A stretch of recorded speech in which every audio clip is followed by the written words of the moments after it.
नमस्कार। अप्रैल मई में ऑक्सीजन और अस्पतालों में बेड के लिए हाहाकार मचा। देश भर के शमशान घाटों में दाह संस्कार करने के लिए लाइन लगने लगी, टोकन बंटने लगे, जलाने के लिए लकड़ियां खत्म हो गई, गंगा में लाशें बहाई गई। अस्पतालों के बाहर हजारों ने तड़प तड़प कर दम तोड़ दिया।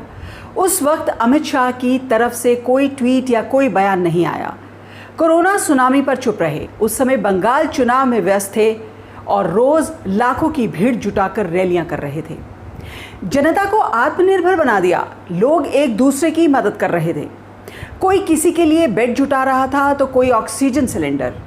ना प्रधानमंत्री मौजूद थे, ना गृह मंत्री। पूरा फोकस पश्चिम बंगाल चुनाव पर था उनका।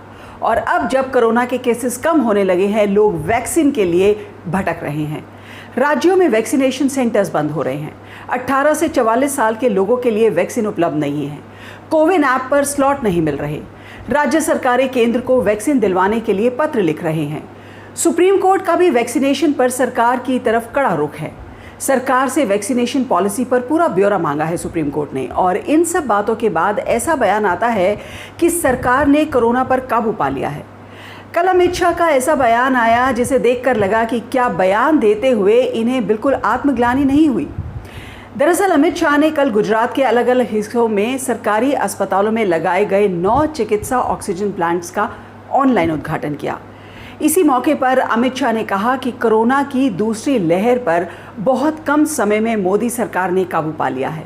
अमित शाह ने कहा कि प्रधानमंत्री मोदी के नेतृत्व में कोरोना से जंग लड़ी और 135 करोड़ जनता की मदद से इसका ग्राफ जल्द नीचे लाने में हम सफल हो गए। उन्होंने कहा कि अगर इसका विश्लेषण करें तो दुनिया के विकसित देशों में सिस्टम फेलियर हुआ है, लेकिन हमने इसके खिलाफ योजना के साथ लड़ाई लड़ी। उन्होंने कहा अब मामले कम हो रहे हैं। ऑक्सीजन की ज़रूरत जहां पहले 10,000 मीट्रिक टन थी, अब वो कम होकर 3500 मीट्रिक टन रह गई है। उन्होंने ये भी कहा कि वैक्सीनेशन पर हमारे यहाँ बहुत तेज़ी से काम हो रहा है और दुनिया भर से हमारे देश में वैक्सीन की प्रक्रिया तेज़ी से चल रही है।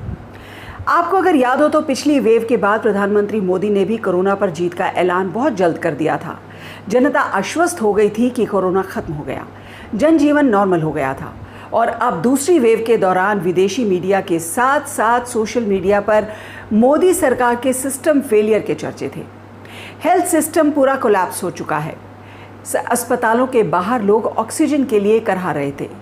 सरकार देर से जागी। खैर, अमित शाह के भाषण में और असलियत में क्या हुआ उसमें बहुत अंतर है। अमित शाह ने जो कहा सो कहा। उत्तर प्रदेश के मुख्यमंत्री योगी आदित्यनाथ भी अमित शाह से पीछे नहीं हैं। उन्होंने 2 दिन पहले ये बोल दिया था कि उत्तर प्रदेश में कोरोना पर काबू पा लिया गया है।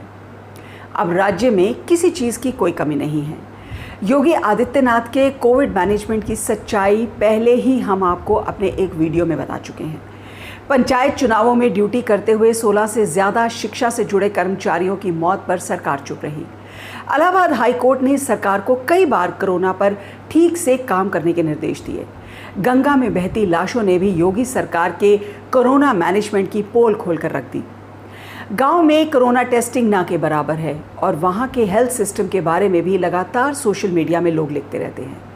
फिर भी योगी जी कहते हैं कि हमने कोरोना पर काबू पा लिया है।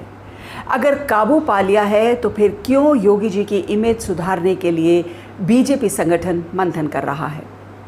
धन्यवाद।